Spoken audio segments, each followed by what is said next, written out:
Como parte de la formación de educadores en diabetes, vamos a abordar el tema nutricional, principalmente una guía de nutrición para el educador en diabetes. Mi nombre es Bielka Betancourt Reynolds, quiero que nos conozcamos un poquito más y para eso les presento mi experiencia. Soy educadora en diabetes, certificada por la IDF, la Federación Internacional de Diabetes, licenciada en nutrición. ¿Cuál ha sido mi experiencia como educadora en salud? Inicialmente empecé trabajando en el hospital de Ciudad Neyli, en la Caja de Seguro Social, en la consulta externa. Posteriormente, tuve la oportunidad de trabajar en dos compañías farmacéuticas, una en la línea para el manejo de pacientes con enfermedad cardiovascular y en otra propiamente como educadora en diabetes para el manejo de pacientes que utilizaban insulinas en el control de su diabetes. Para hacer un poco más interactiva esta sesión, vamos a utilizar este icono que está aquí para resaltar aquellas cosas importantes o aquella información importante que me gustaría que ustedes se llevaran de esta sesión. Empecemos con la proyección estimada de diabetes a nivel mundial. Esto de acuerdo a la 9ª edición de el Atlas de la Federación Internacional de Diabetes. Vamos a ver que tenemos un incremento importante en el número de personas con diabetes a nivel mundial. Aproximadamente tenemos 500 millones de personas con diabetes en el mundo. Es muy importante que busquemos la manera de crear un impacto positivo para que esto no vaya en incremento. Esto porque, de acuerdo a las estimaciones, se esperaría que para el 2045 el 51% de la población ya sea diabética. Eso es un dato muy alarmante que preocupa a la Organización Mundial de la Salud, preocupa a la Organización de Naciones Unidas y por lo tanto ellos se han propuesto una meta para el 2030. La meta es reducir en un 30% la incidencia de enfermedades no transmisibles, entre ellas calce la diabetes. Y ahí es donde radica nuestra importancia de trabajar unidos para contribuir en esta meta establecida. ¿Cuáles son las cosas relevantes que tiene que tener en cuenta el educador en diabetes? Tiene que tomar en cuenta lo primero, que para el paciente con diabetes son muchas las cosas que está manejando diariamente, tratando de buscar que todo salga bien. Tiene que pensar en el medicamento que va a utilizar, tiene que pensar en los alimentos que va a consumir, tiene que pensar en el sueño, tiene que pensar en posibles complicaciones que pueda tener, en los sitios de inyección, en revisar el pie. Todo esto es muy abrumador. Entonces, y también es un poco costoso para todo lo que es el control, ya sea a través de la seguridad pública o de manera privada. Entonces, va a ser una incidencia en el costo. Es importante resaltar que necesitamos ayudar al paciente a que controle su peso y que lo lleve a valores dentro de los adecuados. Entonces, la pérdida de peso va a ser sumamente necesaria. Los profesionales en salud tenemos que buscar un lenguaje claro, sencillo, que nos permita hacer llegar el mensaje de tal manera que el paciente se empodere del control de su enfermedad. Y otra de las cosas importantes es el equipo.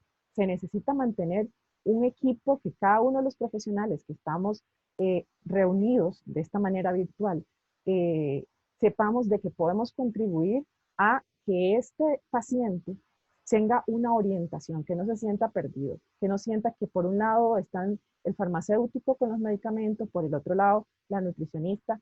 Todos los educadores en diabetes debemos ayudar a ese paciente y llevarlo en una misma línea para que él se sienta tranquilo y que pueda cumplir sus objetivos o metas clínicas. Desde el punto de vista nutricional, vamos a hacer un abordaje de las cosas valiosas que se tienen que tomar en cuenta en el momento de educar al paciente. Uno de los puntos importantes vienen a ser las evaluaciones antropométricas. Las evaluaciones antropométricas las podemos hacer desde con diferentes indicadores. Uno que es muy importante viene a ser el peso. Ver qué peso tiene el paciente, si es el peso que está adecuado para él. Y uno de los indicadores que utilizamos es el índice de masa corporal. El índice de masa corporal nos va a dar una idea de cómo está ese estado nutricional. Hay que considerar otras cosas con respecto al paciente, como por ejemplo, si es una persona que tiene mucha masa muscular, probablemente el índice de masa corporal no sea el mejor predictor. Existen otros indicadores que nos pueden ayudar. Por ejemplo, la circunferencia de cintura, la circunferencia de cadera, medir el porcentaje de grasa.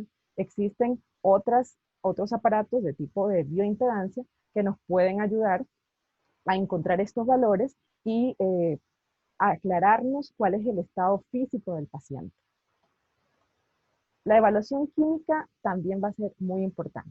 Tenemos que saber cómo está esa glucosa, cómo está la hemoglobina glicosilada, enseñarle al paciente cuáles son las metas glicémicas que debe manejar, que ese perfil de lípidos, colesterol, triglicéridos, el colesterol HDL, el colesterol LDL, estén dentro de lo indicado, y si no es así, proponerlo como la meta a trabajar. Importante la valoración de los nutrientes que muchas veces dejamos por aparte. El paciente con diabetes necesita de todos los nutrientes, pero en especial tener un mayor control en la cantidad de sodio, potasio, ácido fólico, calcio y magnesio. Mucho de esto tiene que ver con la hidratación. A veces observamos en el paciente con diabetes que la piel está un poco deprimida, ¿verdad? Entonces, sí es muy importante hacer un buen control en cuanto a eso. Y pasamos a la evaluación de consumo. En la evaluación de consumo hay varios puntos importantes que tenemos que tomar en cuenta. Uno es cómo está la condición socioeconómica del paciente para saber de qué manera podemos abordarlo de acuerdo a sus condiciones. Ver si el paciente está haciendo actividad física o no la está haciendo, cómo está ese nivel. Ver su nivel de integración, cómo está en el trabajo, qué cosas está haciendo, cuál es su horario de trabajo y por lo tanto va a afectar el tiempo de comida. Ver sus tiempos de comida. Muchas veces el hecho de saltarse un tiempo de comida hace que se desajusten completamente los niveles de azúcar. Y con solo volverlos a colocar dentro de los marcos normales, el paciente se recupera. Tomar en cuenta los gustos, tomar en cuenta las preferencias, cuántos vasos con agua se toma al día. Son muchas preguntas y probablemente ustedes estarán pensando, eso se lo vamos a dejar al nutricionista. Si ustedes quisieran aportarle un poco más de valor en su consulta, en su tratamiento, al paciente con diabetes, podrían utilizar esta herramienta que tengo aquí. Esta herramienta es una hoja de registro diario. ¿En qué consiste esta hoja de registro diario? Esta hoja lo que consiste es en evaluar, se coloca al paciente y se le dice, vamos a ver qué se comió en un día, dígame por favor las horas, a qué hora desayuna, merienda, almuerza, cada uno de los tiempos de comida. Luego vemos los alimentos que está consumiendo y si es posible, por favor, colóqueme las cantidades. Esta casilla que está aquí un poquito oculta porque está mi pantalla, se refiere básicamente a si hay alguna observación en general con respecto a la preparación.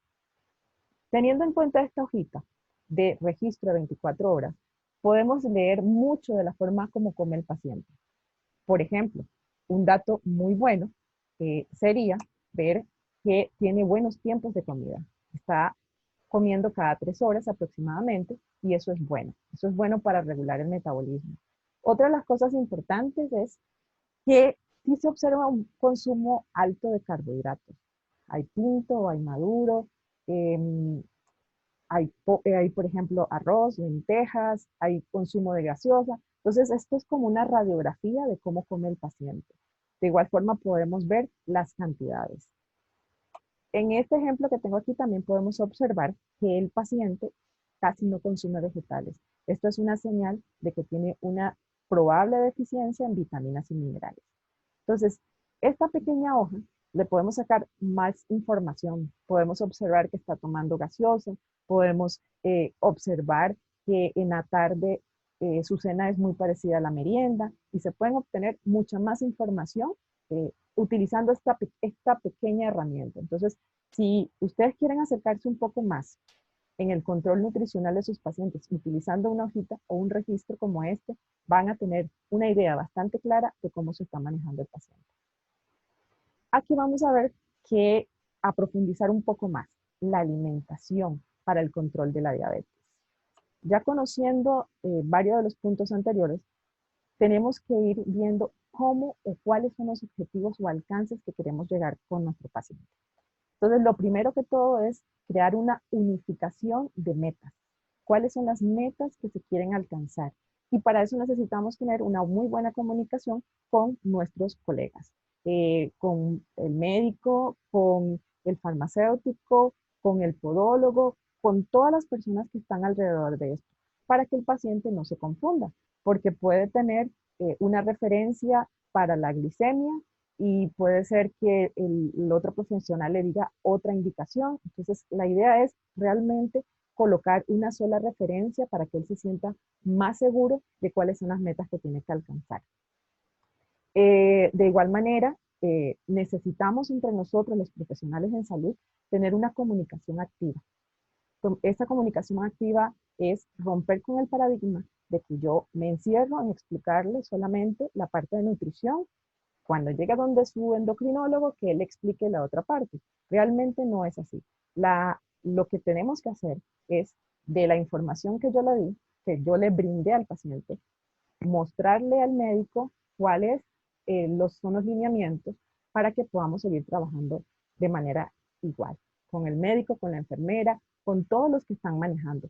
Porque, como les dije al principio, el objetivo es que sea un solo camino para el paciente, que le facilite todas las cosas que él tiene que realizar y que no sienta que todos estamos por aislados. Entonces, por eso puse en este cuadrito las referencias de diferentes organismos que nos dan los lineamientos sobre las metas de glicemia.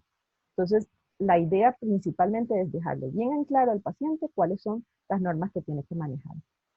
Tener una evaluación periódica y estar replanteándole los objetivos. En resumen, la intervención nutricional va a ser de la siguiente manera. Tenemos que ver los indicadores físicos, los indicadores bioquímicos, cómo está comiendo el paciente. Luego que hacemos esa evaluación, vamos a pasar propiamente a la educación nutricional del paciente. ¿Cómo hacemos esto? Tenemos que establecer cuál es el plan de alimentación. Determinar, de acuerdo a las condiciones, de acuerdo a las facilidades que tenga el paciente, cuál es el manejo que le vamos a dar. Podríamos decir, vamos a trabajar con el paciente con mostrarle un plato de comida, vamos a trabajar con el paciente con el conteo de carbohidratos. Y posteriormente, darnos una evaluación médico-nutricional, emocional del paciente. Muchas veces las cosas que queremos que el paciente logre no están de la mano con lo que él quiere. Entonces, tenemos que trabajar en eso, trabajar en el sentido de que el paciente se sienta bien, se sienta contento y que esté poco a poco empoderándose de cómo manejar su diabetes. Y ahí es donde viene el apoyo nutricional.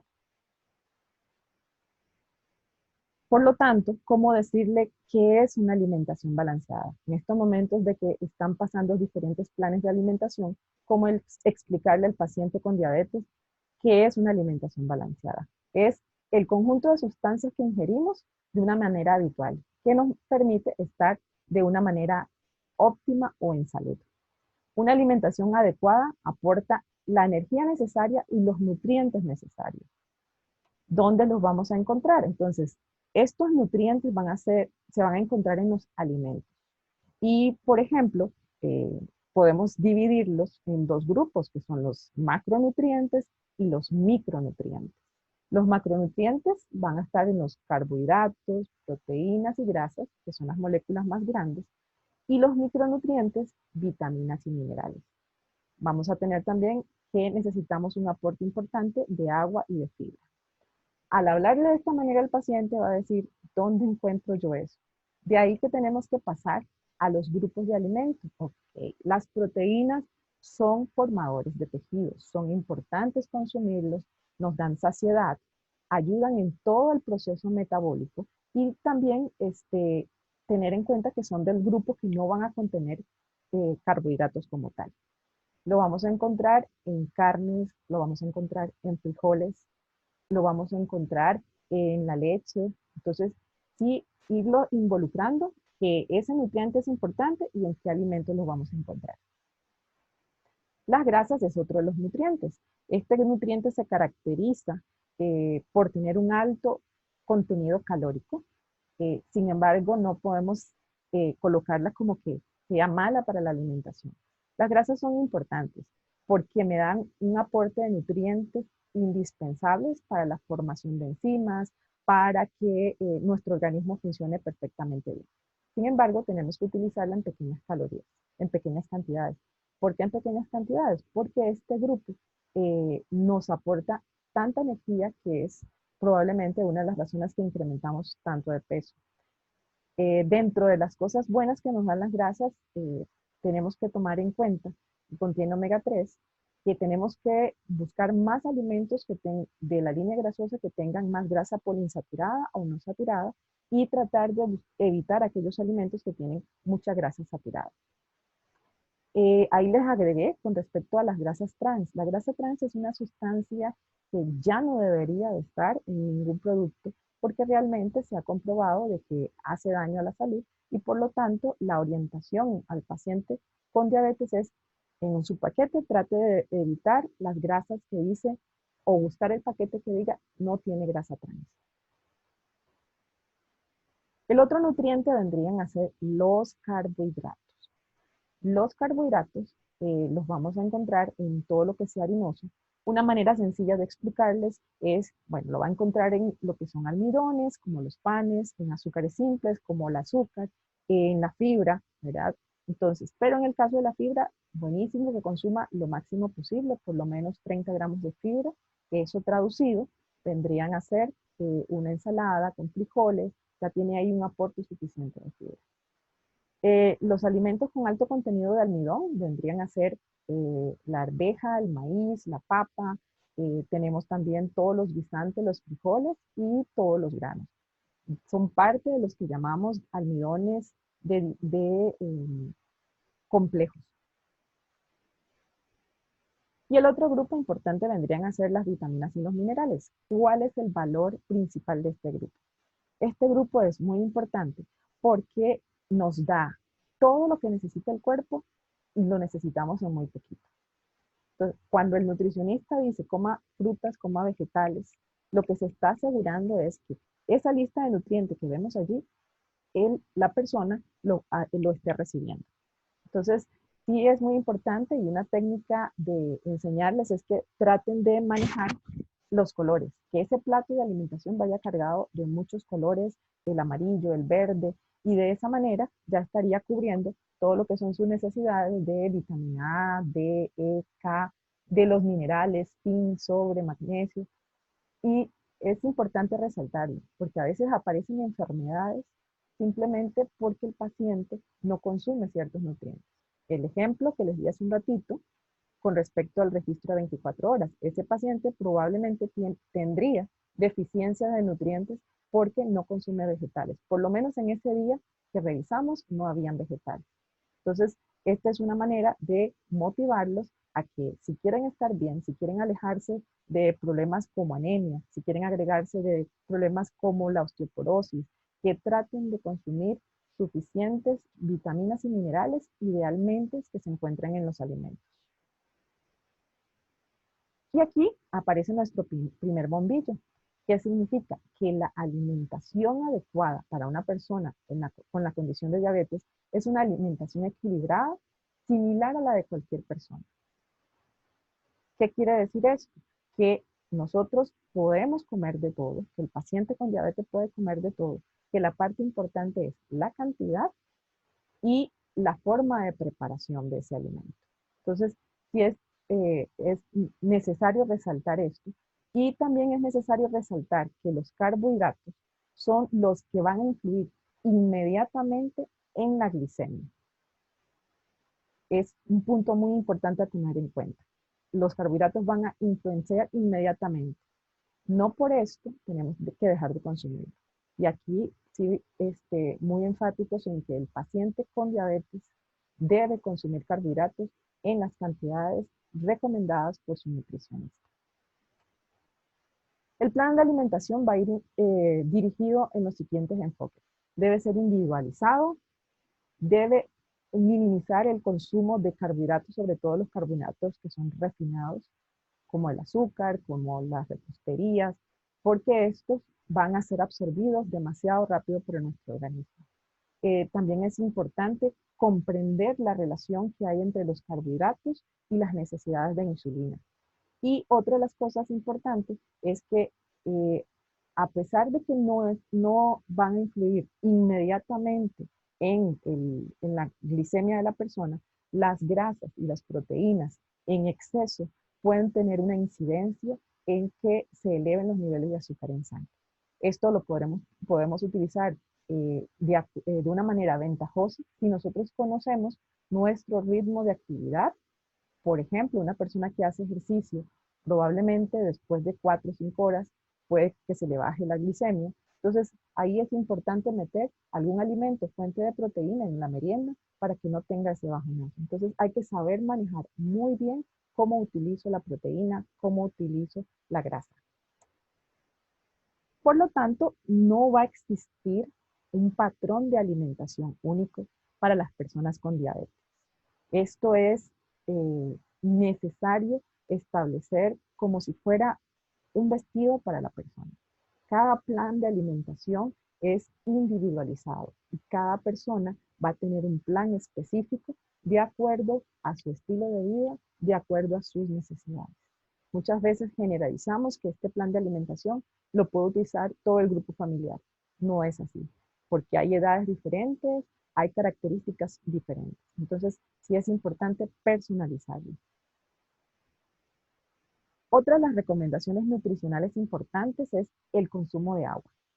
La Asociación Americana de Diabetes hizo énfasis en el 2019 en que se debe mejorar el consumo de agua en el paciente con diabetes.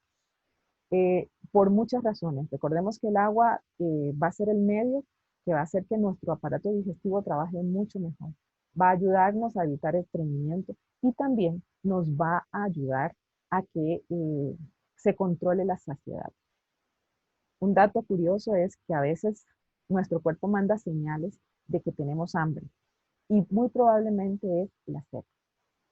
Entonces, tratemos de llenar el requerimiento de agua que necesita nuestro cuerpo. En promedio son de 6 a 8 vasos con agua al día.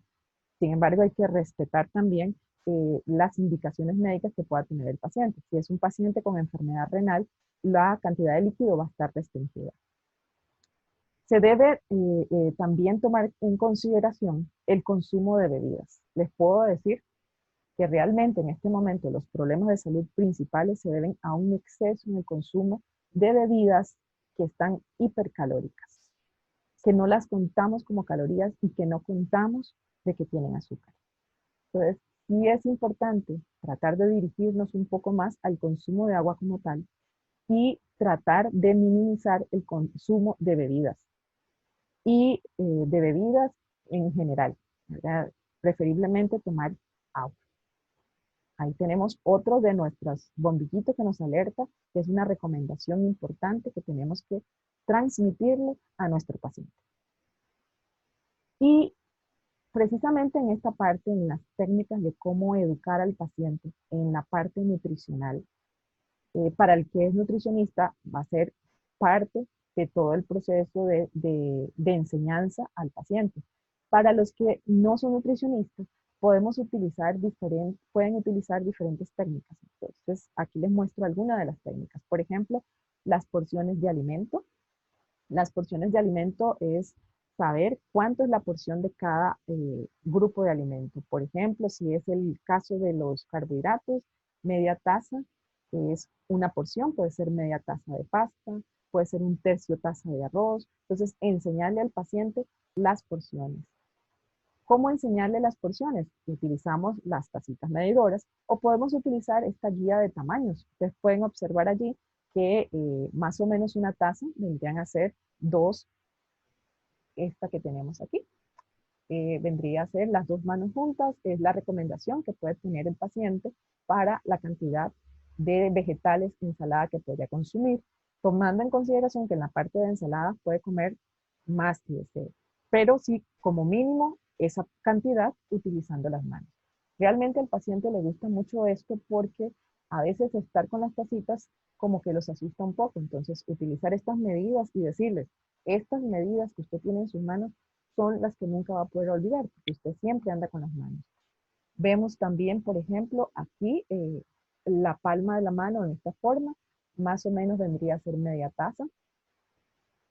Aquí tenemos la cantidad de el puño cerrado, más o menos sería del tamaño de un puño, una taza completa. Entonces la porción sería medio puño, por ejemplo. El tamaño de la palma de la mano nos ayuda a indicar la cantidad de carne que podríamos utilizar. Y en el caso del dedo, podríamos utilizar como la cucharadita de grasa el tamaño de porción que vamos a utilizar.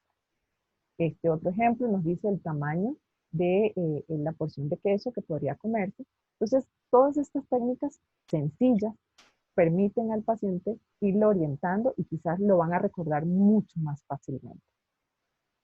La técnica del plato de comida, el menú, el conteo de carbohidratos y también podríamos utilizar algunas apps que nos dan información acerca de los tamaños de porción de los alimentos. Aquí, por ejemplo, le puse la MyFitnessPal. Este es un ejemplo de la recomendación del plato de comida. Ese es otro tips importante que ustedes pueden mostrarle a su paciente. Este tips, ¿en qué consiste? Precisamente en decirle que la mitad del plato de comida debe ser de vegetales. Aquí va cargado de fibra, vitaminas y minerales. Una cuarta parte del plato va a ser el carbohidrato y una cuarta parte del plato va a ser la proteína. Para muchos pacientes este método es mucho más fácil porque simplemente tienen que dividir el plato y darle la indicación. Cómase más o menos estas proporciones, ya el paciente va a tener un cambio. Quizás va a ser un poco más difícil porque va a observar que la cantidad de carbohidratos que va a consumir va a ser menor. De acuerdo a lo que le indica la nutricionista, esto puede variar. Puede ser que sea un poco más de esta porción que está aquí. Pero como lineamiento general, esta es una muy buena técnica que les puede funcionar para educar al paciente que están manejando en sus diferentes consultas.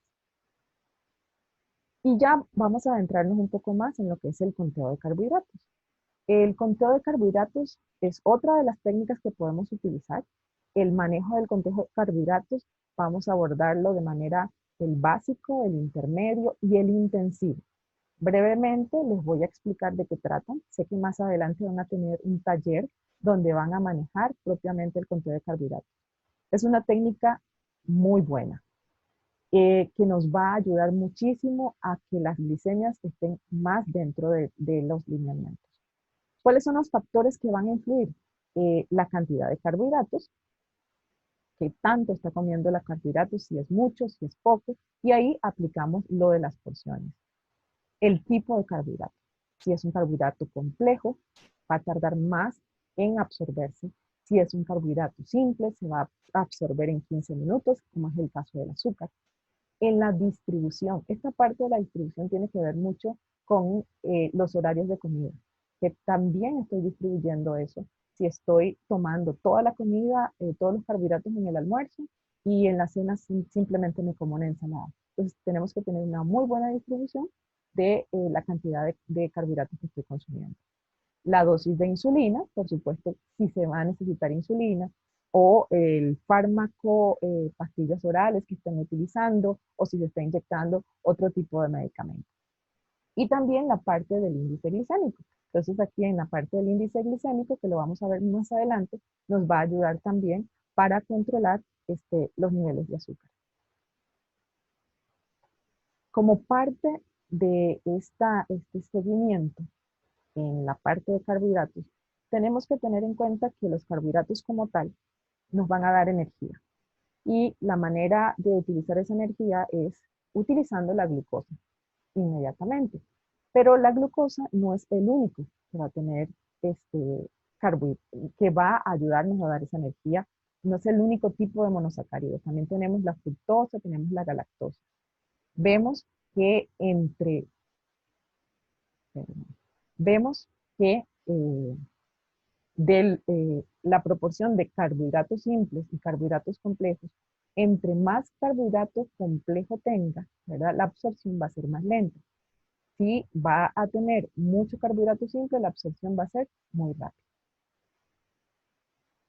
¿Dónde vamos a encontrar estos carbohidratos? Los carbohidratos vamos a encontrarlos en lo que llamamos harinas y azúcares, que vamos a encontrarlos en las frutas, por ejemplo el banano, vamos a encontrarlos en los lácteos, por ejemplo leche, yogur, helado, y principalmente en los vegetales que son harinosos, como la yuca, la papa, el camote, el piquis. Ya en un conteo de carbohidrato intensivo, inclusive tenemos que incluir, dependiendo de la cantidad de vegetal, a los vegetales que son no harinosos. Pero eso es para trabajarlo ya, por ejemplo, con bombas de insulina, con otros parámetros de sensibilidad de la insulina. En general, vamos a tener en cuenta que van a estar en este grupo de alimentos que ven demostrados en la pantalla. Lo de los intercambios es parte del de, proceso en el conteo de carbohidratos. Ya esto sería el proceso intermedio. En el proceso intermedio, el paciente tiene que conocer cuánto es la porción, cuál es la cantidad de carbohidratos que me aporta esa porción. Tiene que tener en cuenta saber hacer conversiones, o sea, en esa parte de matemáticas es muy importante para poder hacer o modificar los intercambios. Entonces, también es necesario tener un conocimiento. Puede ser que necesite también pesar algunos alimentos. Entonces, en esta parte intermedia, el paciente tiene que conocer que vamos a encontrar carbohidratos, repito, en los cereales y tubérculos, que son 15 gramos de carbohidratos, en los lácteos, que son la leche, el yogur. En este grupo no está incluido el queso está dentro del grupo de la proteína, porque el queso es, la proteína se llama caseína, entonces está dentro del grupo de la carne. La fruta también va a tener carbohidratos, entonces tenemos que tener en cuenta que una porción de fruta aproximadamente son 15 gramos de carbohidratos. Entonces, teniendo en cuenta que todo este grupo de alimentos me va a dar carbohidratos, empezamos a hacer nuestro registro. De ahí que otro de los puntos importantes de conocer en el conteo de carbohidratos intermedio es la lectura de etiqueta. Lo primero que tenemos que fijarnos en la lectura de etiqueta es a cuánto se refiere la ración que se está manejando. Y la información que viene en este grupo va a ser en los gramos. Entonces, cuando tenemos una etiqueta de esta manera, una forma sencilla de saber si estamos haciendo las cosas bien, sencilla y rápida de poder utilizarlas es, por ejemplo, nos fijamos en el tamaño de porción. Carbohidratos totales tienen que ser 15 gramos, esa es la porción. Si observamos, por ejemplo, esto que está aquí, carbohidratos totales, dice 31 gramos. Quiere decir que este producto me está dando 2 porciones de carbohidratos en una taza. Entonces, esto es lo que le va a funcionar al paciente, saber cuánto se puede comer. Y él puede tomar la determinación de que, ahora sí, voy a comerme solo la mitad de lo que trae este producto para completar mi porción de carbohidratos. O si en el plan de alimentación ya indica que realmente puede comerse las 2 porciones, podría comerse todo el paquete. Vemos mucha más información, como por ejemplo, que trae la cantidad de azúcar. Idealmente debería ser 5 gramos o menos de azúcar. Este producto está bien. Nos dice la cantidad de sodio, debe ser 140 miligramos de sodio o menos. Este producto se pasa de sodio. Si es alto en fibra, tiene que tener 3 gramos de fibra o más. Entonces vemos que este producto no es una fuente de fibra. Y bajo en grasa, idealmente menos de 5 gramos de grasa por porción. Entonces quiere decir que si yo me como todo este producto, estaría comiéndome 12 gramos de carbohidratos. Si me como la mitad del producto, serían 6 gramos. Entonces podría ser que sí me pueda comer este producto, pero solo sería la mitad. Ya con todos estos puntos que vamos revisando, podemos observar que si ya queremos entrar a un manejo más intensivo de mi consumo de carbohidratos y llegar al manejo avanzado, tengo que tomar en consideración el tipo de insulina que se está utilizando. Hay que tomar en consideración los horarios de comida, los picos de acción que tiene la insulina y la sensibilidad que tiene la persona la insulina. Entonces, a partir de eso, se va a establecer los momentos donde se tiene que inyectar el paciente y si en el conteo intensivo de carbohidratos se tiene que estar haciendo un registro previo de las glicemias para saber qué cantidad de insulina se debe inyectar de acuerdo a los gramos de carbohidrato que le corresponde y de acuerdo a cómo salen esas glicemias. Entonces, esta es la manera como vamos manejando de manera intensiva cuáles son, cuál es la cantidad de insulina que se tiene que manejar. Aquí tenemos que hacer un alto interesante. Es necesario que la persona se conozca muy bien, tiene que valorar si realmente puede llevar un control de este tipo, porque el conteo de carbohidratos permite flexibilidad. Esta flexibilidad puede ser excelente si sabemos manejar muy bien este control, pero si no es así, podríamos estar eh, por comernos un alimento adicional inyectándonos más cantidad de insulina. Y esto podría llevar a una resistencia a la insulina futura. Entonces, no deberíamos jugar con esos parámetros de queremos comer más, nos podamos inyectar más insulina. Entonces, esto es principalmente para los pacientes que están manejando lo que es el conteo intensivo de carbohidratos. Hay que saberlo manejar, hay que ser responsable, sí permite flexibilidad, pero también requiere de un poco de mayor responsabilidad del paciente si quiere llegar a lo que es conteo de carbohidrato intensivo. Aquí vemos que una unidad de insulina va a actuar en 15 gramos de carbohidratos.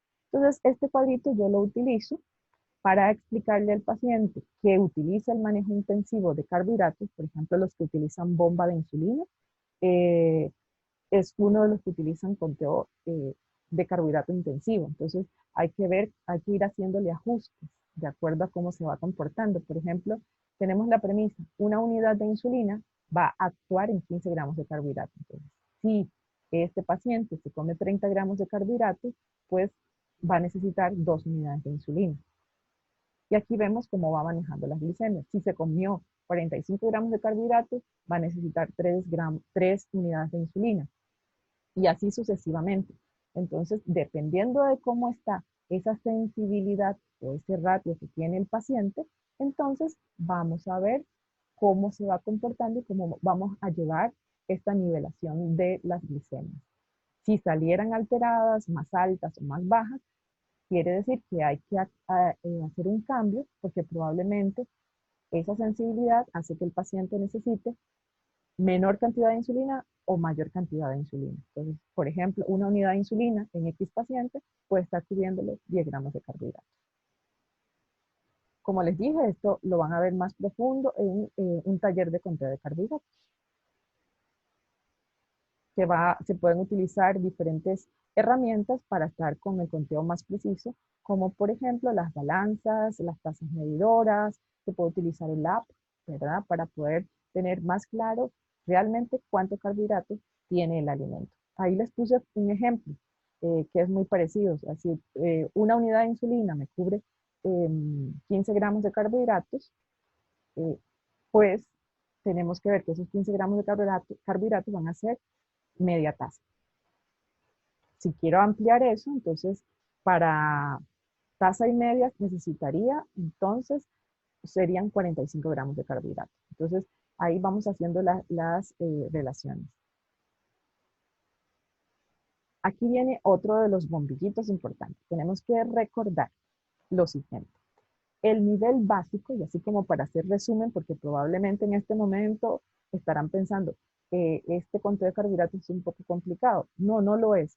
Sin embargo, en la parte básica, recordemos, podemos utilizar las herramientas de enseñarle de enseñarle qué son los carbohidratos, podemos enseñarle el plato de comida, podemos enseñarle los diferentes nutrientes, y ahí estamos en la parte básica de enseñarle al paciente. En la parte intermedia es cuando ya le estamos enseñando la lectura de etiquetas, cuando le estamos enseñando eh, los tamaños de porción con intercambios, y ahí ya vamos a necesitar el apoyo de un profesional en nutrición. Y por supuesto, en la parte intensiva, con mucha más razón, se va a necesitar el apoyo de un nutricionista para que le pueda explicar, de acuerdo a la sensibilidad que tiene el paciente, para el manejo de la glicemia, cuánto es la relación que va a tener entre dosis de insulina y cantidad de carbohidratos. Esto se hace en conjunto con los profesionales que le indican la dosis de insulina, ¿verdad? El médico, la enfermera. Entonces tenemos que llegar en ese acuerdo con la parte nutricional. Entonces aquí resaltar muchísimo que el apoyo nutricional es uno de los pilares importantes para llevar un buen control en el plan de comida y en las glicemias. Resaltar la importancia del índice glicémico.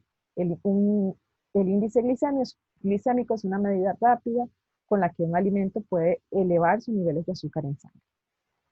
Entonces, a partir de eso, entonces empezamos a hacer clasificaciones con respecto a los alimentos. Que el azúcar me va a disparar los niveles de azúcar.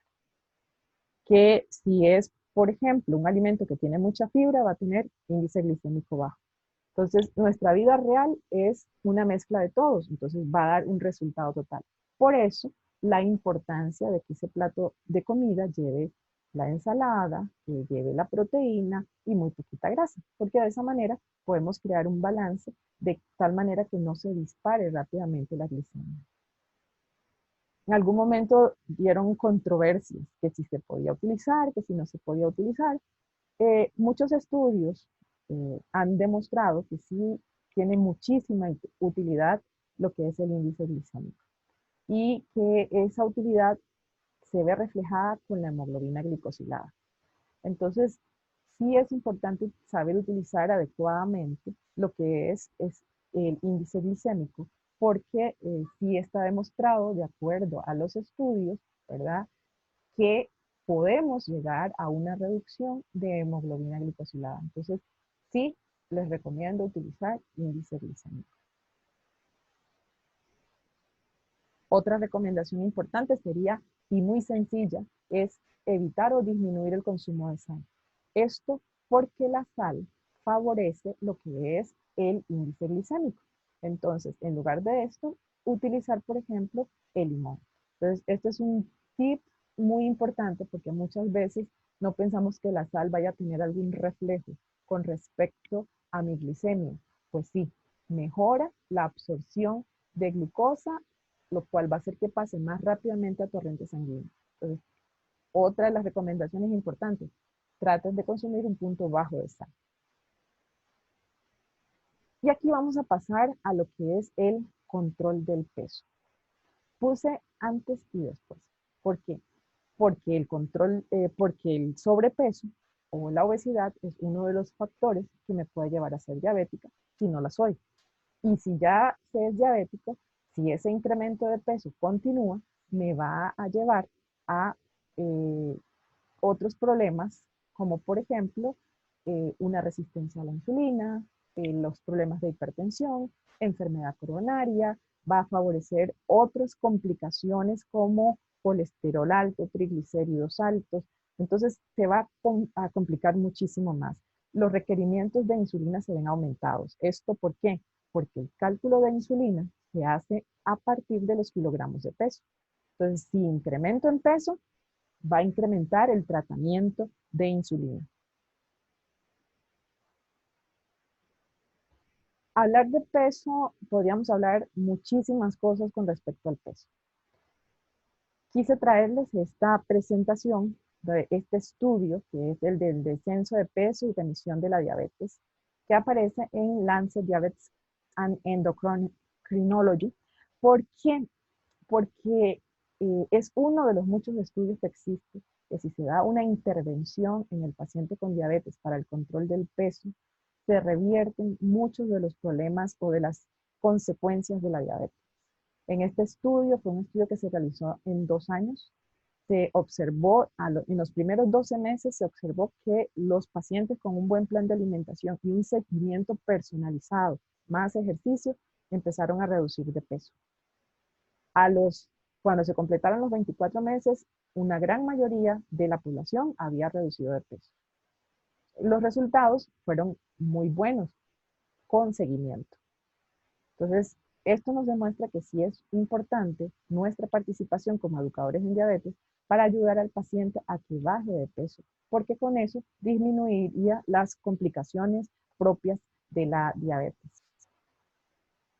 Y las recomendaciones generales, digamos, para un mejor control serían aumentar el consumo de lo que son frutas, verduras, de legumbres en general, evitar el consumo de azúcar y sus derivados, es otra de las recomendaciones muy necesarias, disminuir el consumo de grasas saturadas, preferir aceites que sean de grasa poliinsaturada en lugar de los saturados, por ejemplo, el de oliva, el de girasol, el de maíz, limitar el consumo de carnes rojas, no quiere decir dejar de consumirlo, sino que el tamaño de porción, recordemos la palma de la mano, no sea exagerada.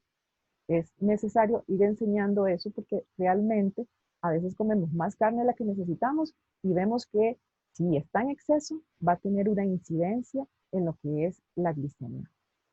Preferir carnes que no tengan alto contenido de grasa, como el pescado, como el pollo sin piel. Buscar alimentos que sean bajos en grasa, como los productos lácteos descremados.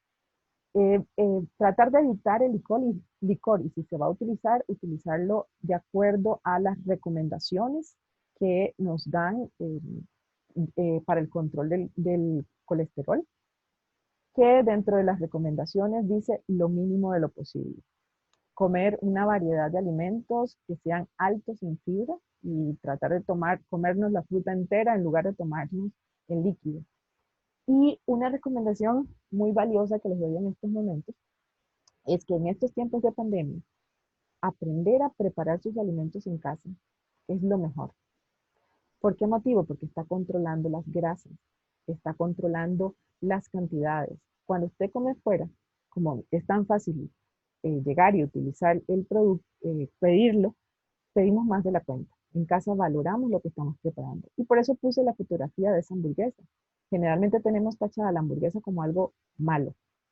Realmente si lo hacemos de una manera balanceada, puede ser un alimento saludable y que nos permite sentirnos un poco más libres. Entonces, son parte de las recomendaciones, tratar de preparar los alimentos en casa.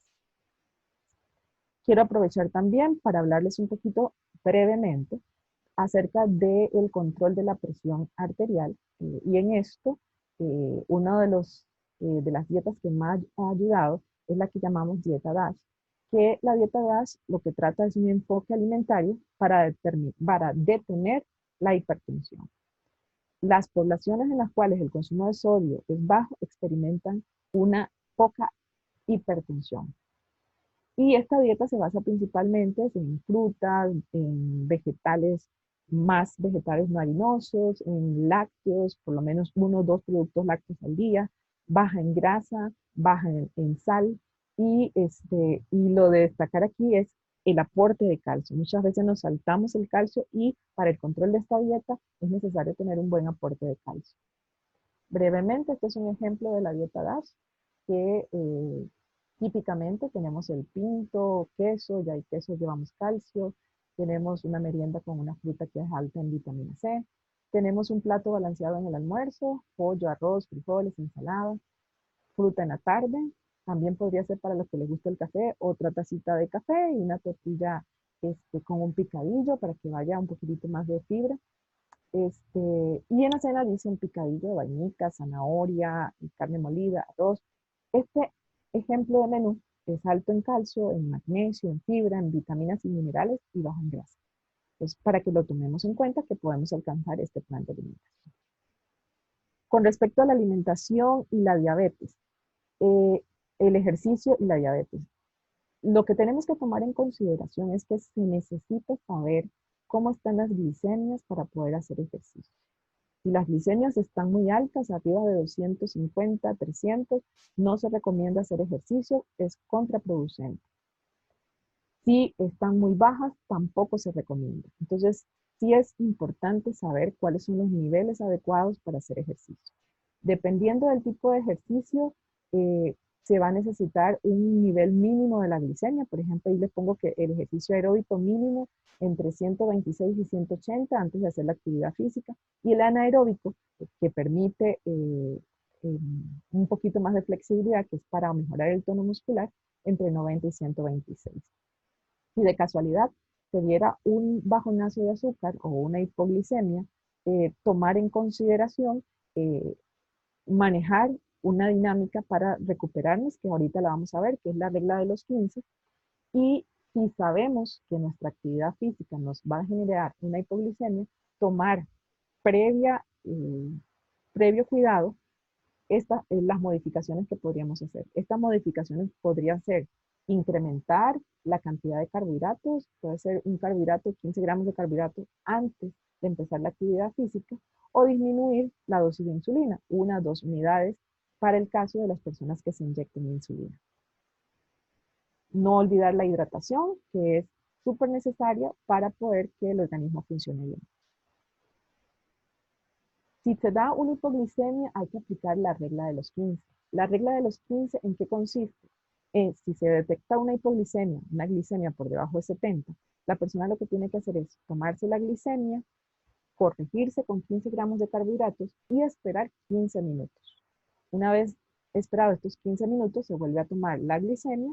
Si ya está arriba de 70, lo correcto es acercarse o adelantar el tiempo de comida más próximo. Si esto pasó a las 11 de la mañana, adelantar el almuerzo. Y es importante, porque si no va a volver a presentar una hipoglicemia. Si se hizo la prueba y todavía continuó baja, repetir nuevamente lo que es eh, el proceso de los 15 gramos de carbohidratos y esperar 15 minutos. Esa es la técnica adecuada para poder manejarlo. Si por alguna razón se lo vuelve a aplicar y sale que está baja todavía, entonces ya tiene que buscar otras medidas, contactar a su médico, a su nutricionista, para ver a la enfermera, para ver de qué es lo que puede estar pasando para que esa hipoglicemia esté tan baja. Entonces, ya para ir finalizando, ¿qué hacer como educador en diabetes? Una vez que hemos revisado rápidamente varios de estos conceptos de nutrición, ¿qué puedo hacer como educador en diabetes para colaborar desde el punto de vista nutricional? Dentro de las cosas que tenemos que tener en cuenta es tener en cuenta un modelo de atención activo. El modelo de atención activo se refiere a que el paciente tenga autonomía, que el paciente participe, que el ayudar al paciente a planear cuáles son los objetivos y cómo cumplirlo, darle poder de tomar en las decisiones. ¿En qué consiste? En que yo le digo, usted se va a comer pinto en la mañana y me dice que no le gusta el pinto. Tenemos que buscar otras opciones que él las apruebe y que vayan acorde, que me den la fibra que quería con ese pinto. Entonces sí es necesario darle el poder de que él decida, pero nosotros también tenemos que irlo orientando de acuerdo a las posibilidades que tenga el paciente. Hacerlo independiente y que el paciente determine sus necesidades. El hecho de ser independiente no significa que se va a alejar de nuestro contacto, porque si se aleja del contacto, muy probablemente se le olviden todas las indicaciones. Entonces, cada cierto tiempo tiene que ir a los diferentes profesionales de salud que lo atienden para que lo guíen y le recuerden y le sustenten todos estos puntos de nutrición, de ejercicio, de todos los puntos que debe seguir el paciente con diabetes. El paciente capta mejor si practica. Y vemos rápidamente en este gráfico que si el paciente lee, capta un 10%, si escucha, capta un 20%, si además, si utiliza las dos cosas, leer y escuchar, un 30%, si ve y escucha, entonces mejora un 50%. ¿Qué queremos? Que llegue al máximo porcentaje de interacción. Entonces tenemos que ponerlo a que discuta y ponerlo a que opine, a que diga, que toque, que vean los modelos de alimentos, que lleve una tacita, a enseñarle el plato de comida, que lo vea. Entonces tenemos que ponerlo a que piense. Si solo le damos una hojita para que lo lleve a la casa, solo va a durar 10% esa información y probablemente se le vaya a olvidar rápidamente. Entonces, ven que aparece un bombillito allí.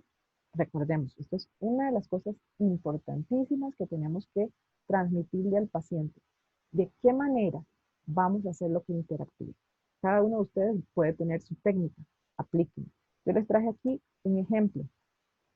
Este ejemplo es muy bonito porque es una forma de interactuar donde se le enseña al paciente diferentes cosas no solo de nutrición, sino de todos los profesionales. ¿Qué es lo que vemos? Este mapa que está aquí se llama mapa de conversación. Eh, lo utilicé mucho en uno de las casas farmacéuticas con las que trabajé y los resultados que se obtienen son increíbles. El paciente aprende muchísimo, son sesiones donde son grupales, se manejan con tarjetitas y van interactuando los pacientes. Entonces aquí lo que se observa es, bueno, uno de los pilares de este puente es comer sano. Otro de los pilares es hacer ejercicio. Necesito para pasar ese puente que aquí esté construido a través de mi educación, del tratamiento farmacológico, ¿verdad? De el tipo de insulina que voy a utilizar. Y si conozco mis factores de riesgo y tengo todos esos valores, puedo pasar ese puente. Si no es así, pues si lo pueden observar allí, van a ver que va a presentar de manera metafórica cuáles son las consecuencias. Pues sí es importante seguirlo y vemos aquí la familia unida cumpliendo todos los objetivos si siguen las indicaciones que se les va dando. Entonces, esto es un ejemplo.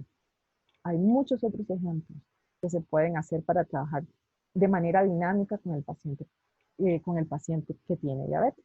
Entonces, quería mostrárselo nada más. Si quieren buscar más información, aquí aparece la dirección electrónica donde pueden encontrarlo. Ya como para cerrar, quiero decirles lo siguiente. El educador en diabetes es un facilitador que ayuda al paciente con diabetes a tener mejor calidad de vida. Vimos al principio esta laminita que es todo un shock para el paciente, mucha información que tiene que manejar, diferentes profesionales a donde tiene que ir.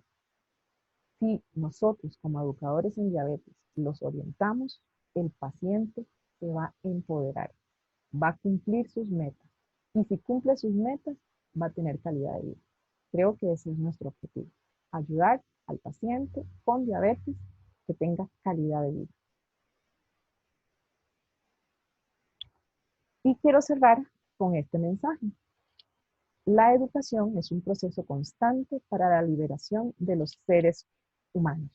De Paulo Freire es educador.